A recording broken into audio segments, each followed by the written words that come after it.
ಕೊತ ಅಂತ ಕುದೀತಾ ಇದ್ದಂಥ ಮತ್ತೊಬ್ಬ ಕೈ ಶಾಸಕ ಯೂಟರ್ನ್ ಹೊಡೆದಿದ್ದಾರೆ. ಯಶವಂತರಾಯಗೌಡ ಪಾಟೀಲ್ ರಾಜೀನಾಮೆ ವಾಪಸ್. ಸಚಿವ ಸ್ಥಾನ ಸಿಗದಿದ್ದಕ್ಕೆ ರಾಜೀನಾಮೆ ಕೊಟ್ಟಿದ್ದಂಥ ಯಶವಂತರಾಯಗೌಡ ಕೊತ ಕುದೀತಿದ್ದಂತಹ ಮತ್ತೊಬ್ಬ ಕೈ ಶಾಸಕ ಯೂಟರ್ನ್. ಯಶವಂತರಾಯಗೌಡ ಪಾಟೀಲ್ ರಾಜೀನಾಮೆ ವಾಪಸ್. ಸಚಿವ ಸ್ಥಾನ ಸಿಗದಿದ್ದಕ್ಕೆ ರಾಜೀನಾಮೆ ಕೊಟ್ಟಿದ್ದಂತಹ ಯಶವಂತರಾಯಗೌಡ ಸಿಎಂ ಮನವೊಲಿಸಿದ ಬಳಿಕ ಬಂಡಾಯ ಬಾವುಟ ಇಳಿಸಿದಂತಹ ಶಾಸಕ. ನಾನು ರಾಜೀನಾಮೆ ವಾಪಸ್ ಪಡೆಯುತ್ತೀನಿ ಎಂದಿರುವಂತಹ ಯಶವಂತರಾಯ ರಾಜೀನಾಮೆ ಅಂಗೀಕರಿಸದಂತೆ ಸ್ಪೀಕರ್ಗೆ ಕಚೇರಿಗೆ ಪತ್ರವನ್ನ ಬರೆದಿದ್ದಾರೆ. ಮೊನ್ನೆ ಕೊಟ್ಟಿರುವಂತಹ ರಾಜೀನಾಮೆ ಪತ್ರ ಅಂಗೀಕರಿಸದಂತೆ ಪತ್ರವನ್ನ ಬರೆದಿದ್ದಾರೆ. ಏನೇನಾಗ್ತಿದೆಯೋ ರಾಜಕೀಯದಲ್ಲಿ ಗೊತ್ತಾಗ್ತವೇ ಇಲ್ಲಪ್ಪ. ಏನಕ್ಕೆ ಅಂದ್ರೆ ಯಶವಂತರಾಯಗೌಡ ಅವರು ಕೊತ ಅಂತ ಕುದೀತಾ ಇದ್ರು. ತಕ್ಷಣಕ್ಕೆ ಅವರು ನಾನು ರಾಜೀನಾಮೆ ಕೊಡ್ತೀನಿ ಅಂತ ಹೇಳಿ ಒಂದು 5 ನಿಮಿಷ ಆಗಿಲ್ಲ, ಅವ್ರು ಆಲ್ರೆಡಿ ಹೋಗಿ ರಾಜೀನಾಮೆ ಪತ್ರ ಲೆಟರ್ ಕೊಟ್ಬಿಟ್ಟು ಬಂದಿತ್ತು. ಸೊ ಹಿಂಗಿರ್ಬೇಕಾದ್ರೆ ಈಗ ಅದು ಏನಾಯ್ತು ಏನೋ ಗೊತ್ತಿಲ್ಲ. ಯಶವಂತರಾಯಗೌಡ ಅವರು ನನ್ನ ರಾಜೀನಾಮೆ ಪತ್ರವನ್ನ ಅಂಗೀಕಾರ ಮಾಡಬೇಡಿ ಅಂತ ಹೇಳಿದ್ದಾರೆ.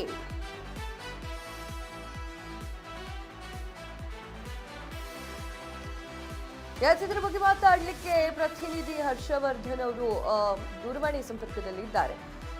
ಹರ್ಷವರ್ಧನ್, ಯಶವಂತರಾಯಗೌಡ ಅವರು ಯಾವಾಗ 19 ಸ್ಥಾನಗಳ ಬಗ್ಗೆ ಮಾತಾಡಿ ಆಯ್ತು ಅವರು ಅಂತ ಹೇಳಿ ಡಿಸೈಡ್ ಆಯ್ತು, ಆಗ್ಲೇ ಅವರು ಕೊತ ಅಂತ ಕುದೀತಾ ಇದ್ರು. ಆಗ್ಲೇ ರಾಜೀನಾಮೆ ಪತ್ರವನ್ನ ಕೊಟ್ಟು ಬಂದವರು ಈಗ ಇಲ್ಲ ನಾನು ರಾಜೀನಾಮೆ ಕೊಡುವುದಿಲ್ಲ, ಅದನ್ನ ಅಂಗೀಕಾರ ಮಾಡಬೇಡಿ ಅಂತ ಸ್ಪೀಕರ್ಗೆ ಪತ್ರವನ್ನ ಬರೆದಿದ್ದಾರಂತೆ.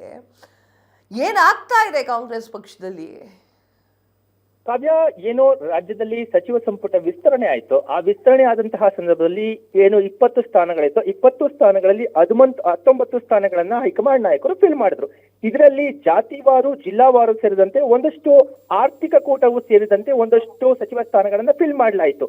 ಒಮ್ಮೆಲೆ ಏನು ಈಗ ಕಾಂಗ್ರೆಸ್ನಲ್ಲಿ 136 ಶಾಸಕರು ಗೆದ್ದಿರೋದ್ರಿಂದ ಸಹಜವಾಗಿ ಆಕಾಂಕ್ಷಿಗಳ ಪಟ್ಟಿ ದೊಡ್ಡದಾಗಿ ಇತ್ತು. ಏನು 20 ಸಚಿವ ಸ್ಥಾನಗಳಿಗೆ ಸುಮಾರು 60ರಿಂದ ಹೆಚ್ಚು ಜನ ಆಕಾಂಕ್ಷಿಗಳಿದ್ರು. ಅದರಲ್ಲಿ ಅಳೆದು ತೂಗಿ 19 ಜನ ಆಯ್ಕೆ ಮಾಡಲಾಗಿತ್ತು. ಅದಾದ ನಂತರದಲ್ಲಿ ಏನು ಪ್ರಮಾಣ ವಚನ ಎಲ್ಲ ಕಾರ್ಯಕ್ರಮ ಮುಗಿತು. ಅದಾದ ನಂತರದಲ್ಲಿ ಏನು ಬಂಡಾಯದ ಬೇಗುದಿ ದೊಡ್ಡ ಮಟ್ಟದಲ್ಲಿ ತಾರಕಕ್ಕೇರಿತು. ಅದರಲ್ಲೂ ಪ್ರಮುಖವಾಗಿ ಇಂಡಿ ಶಾಸಕರಾದಂತಹ ಯಶವಂತರಾಯಗೌಡ ಪಾಟೀಲ್ ಅವರು ಮೊದಲ ಏನು ವಿಧಾನಸಭೆಯ ಉಪಸಭಾಪತಿ ಅವತ್ತಾಗಿದ್ದಂತಹ ರುದ್ರಪ್ಪ ಲಮಾಣಿ ಅವರು ಭೇಟಿ ಮಾಡಿದ್ರು. ತಾವು ಕಾಂಗ್ರೆಸ್ನ ಶಾಸಕ ಸ್ಥಾನಕ್ಕೆ ರಾಜೀನಾಮೆ ಕೊಡ್ತೀನಿ ಅಂತಹ ಮಾತನ್ನ ಹೇಳಿ ರಾಜೀನಾಮೆ ಕೊಟ್ಟೇ ಬಿಟ್ರು. ಅದಾದ ನಂತರದಲ್ಲಿ ಏನು ಕಾಂಗ್ರೆಸ್ನ ಕೆಪಿಸಿಸಿ ಅಧ್ಯಕ್ಷರಾದಂತಹ BK ಹರಿಪ್ರಸಾದ್ ಸೇರಿದಂತೆ ಒಂದಷ್ಟು ಜನ ಸಿಎಂ ಸೇರಿದಂತೆ ಒಂದಷ್ಟು ಜನ ನಾಯಕರು ಅವರ ಏನು ಅಸಮಾಧಾನಿತರನ್ನ ಭೇಟಿಯಾಗಿ ಅವರನ್ನ ಸಮಾಧಾನ ಪಡಿಸುವಂತಹ ಕೆಲಸವನ್ನ ಮಾಡಿದ್ರು.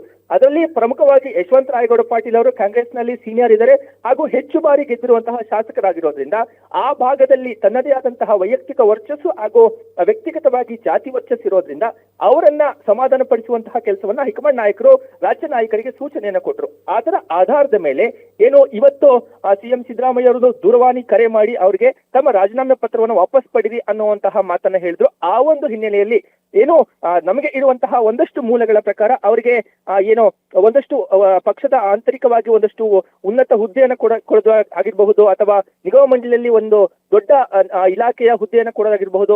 ಒಂದಷ್ಟು 2-3 ಆಪ್ಷನ್ ಗಳನ್ನ ಸಿಎಂ ಅವರು ಅವರಿಗೆ ಕೊಟ್ಟಿದ್ದಾರೆ ಅನ್ನುವಂತಹ ಮಾಹಿತಿಗಳು ಲಭ್ಯವಾಗ್ತಾ ಇದ್ದಾವೆ.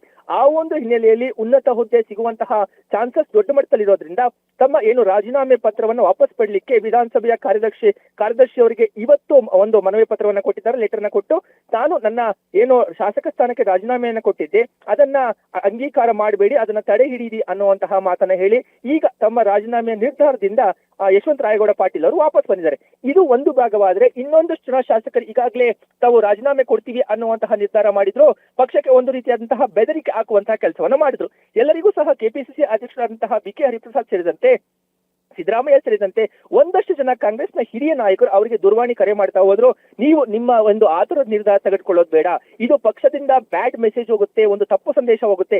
ಈಗಾಗಲೇ ಅಸೆಂಬ್ಲಿಗೆ ಇನ್ನು 8-9 ದಿನ ಇರೋದ್ರಿಂದ ಪಕ್ಷದ ಆಂತರಿಕ ಬೇಗುದಿ ಅಸಮಾಧಾನಗಳು ಅಸೆಂಬ್ಲಿಯಲ್ಲಿ ವಿರೋಧ ಪಕ್ಷಗಳಿಗೆ ಇದು ಏನೋ ಒಂದು ರೀತಿಯಾದಂತಹ ಅವ್ರಿಗೆ ಕೈಗೆ ಒಂದು ಕೋಲನ್ನ ಕೊಟ್ಟು ನಾವೇ ಒಡ್ಸ್ಕೊಳ್ಳೋ ರೀತಿ ಆಗುತ್ತೆ. ಇದು ಆಗಬಾರ್ದು ಅನ್ನುವಂತಹ ಮೆಸೇಜ್ ಅನ್ನ ರಾಜ್ಯದ ನಾಯಕರು ಹಾಗೂ ಹೈಕಮಾಂಡ್ ನಾಯಕರು ಪಾಸ್ ಮಾಡಿರೋದ್ರಿಂದ ಈಗ ಒಬ್ಬೊಬ್ಬರೇ ಅಸಮಾಧಾನಿತ ನಾಯಕರು ಶಾಂತವಾಗ್ತಾ ಇದ್ದಾರೆ. ಒಂದು ಮಾಹಿತಿಯ ಪ್ರಕಾರ ಈಗಾಗಲೇ ಟಿ.ಬಿ. ಜಯಚಂದ್ರ ಸೇರಿದಂತೆ ಬೇಳೂರು ಗೋಪಾಲಕೃಷ್ಣ ಸೇರಿದಂತೆ ಒಂದಷ್ಟು ಜನ ಕೋಲಾರ, ಚಿಕ್ಕಬಳ್ಳಾಪುರದ ಎಲ್ಲಾ ಶಾಸಕರುಗಳು ಪಕ್ಷದ ವಿರುದ್ಧ ಅಸಮಾಧಾನಗೊಂಡಿದ್ರು.